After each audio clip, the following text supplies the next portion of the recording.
అధ్యక్ష, డిఎస్సి అనేది ఒక బాధ్యతగా ప్రజాప్రభుత్వం తీసుకుంది అధ్యక్ష.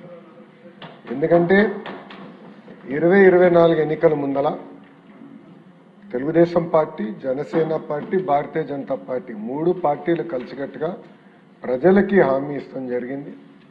ప్రతి ఏటా డిఎస్సి చేస్తాం, మొదటిది మెగా డిఎస్సి చేస్తామని ఆనాడు హామీ ఇస్తాం జరిగింది అధ్యక్ష.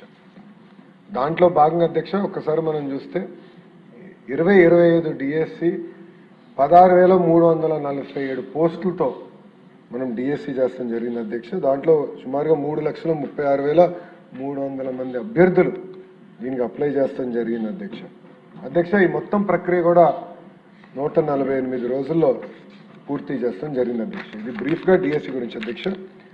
డీటెయిల్స్కి వెళ్లే ముందర అధ్యక్ష ఒకసారి కానీ మనం గౌరవ సభ్యులందరూ విషయం గమనించాలి అధ్యక్ష.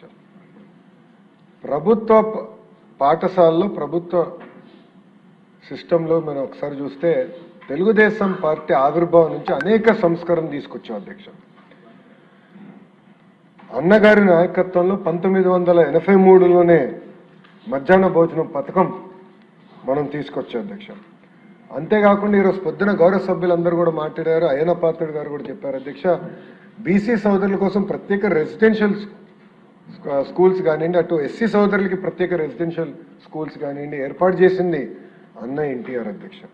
అంతేకాకుండా మహిళల కోసం ప్రత్యేకంగా తిరుపతిలో పద్మావతి విశ్వవిద్యాలయాన్ని కూడా ఏర్పాటు చేసిన జరిగింది అధ్యక్ష.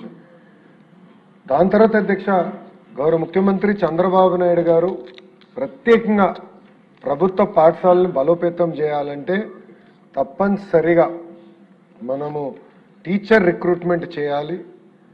టీచర్ నియామకం కానివ్వండి, టీచర్ ట్రాన్స్ఫర్ కానివ్వండి కేవలం గతంలో జెడ్పీ చైర్మన్ చేతుల్లో ఉండేది అధ్యక్ష. సో జెడ్పీ చైర్మన్ సింపుల్గా ఏం రాస్తే ట్రాన్స్ఫర్ అలా జరిగేది అధ్యక్ష. ఇట్లా ఉండకూడదు, పారదర్శకంగా ఉండాలని గౌరవ ముఖ్యమంత్రి గారు పంచాయతీరాజ్ వ్యవస్థలో ఉన్న టీచర్లందరినీ గవర్నమెంట్ సిస్టంలోకి తీసుకొచ్చి ఎప్పుడు లేని విధంగా పకడ్బందీగా చేస్తాం జరిగింది అధ్యక్ష. అంతేకాకుండా ప్రత్యేకంగా మహిళలకి 33% రిజర్వేషన్ డిఎస్సిలో తీసుకొచ్చిన ఘనత తెలుగుదేశం పార్టీ అధ్యక్ష. కౌన్సిలింగ్ విధానం తీసుకొచ్చే అధ్యక్ష మీరు చూస్తే టీచర్ ట్రాన్స్ఫర్స్ కూడా ఆనాడు పారదర్శకంగా మనం చేసాం అధ్యక్ష. దాంట్లో పాటు అధ్యక్ష మీరు చూస్తే 94 నుంచి డిఎస్సి విధానం తీసుకొచ్చాం.